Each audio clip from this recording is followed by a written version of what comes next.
Ақмола облысы Ерейментау аудандық сотының судьясы Жанәділ Абылайұлы Үсенов Қазақстан Республикасының тәуелсіздік күні мерекесіне орай жарияланған тіл тәуелсіздік тірегі атты челленджін қолдап, ана тілім ата-бабамыздан мирас болып келе жатқан баға жетпес мұра. Демек, әр адам ана тілінің көзінің қарашығындай қорғауға, оның тазалығын сақтауға тиіс. Елбасымыз Нұрсұлтан Әбішұлы Назарбаевтың Қазақстан 2050 бір мақсат, бір мүдде, бір болашақ атты жолдауында енді ешкім өзгерте алмайтын бір ақиқат бар. Ана тіліміз мәңгілік елімізбен бірге мәңгілік тіл болады. Бұл мәселені даудың тақырыбы емес, ұлттың ұйытқысы ете білгеніміз жөн.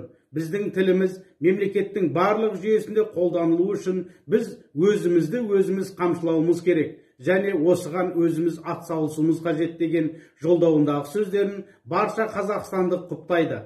Мен әлемдегі ең бай, ең сұлу тілдердің бірі қазақ тілінің құдіретіне әрдайым сенемін.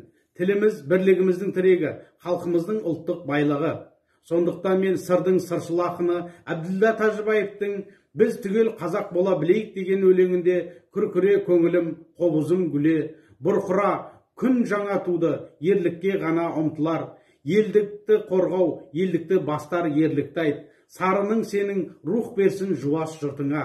Жырла тілім, жырла деген ән шумағымен аяқтап, сөз соңында абай әрлеген тіл, жамбыл жырлаған тіл, қазақ тілі мәңгілік елдің мәңгілік тілі бола қала бермек деген келеді. Назарларыңызға рахмет.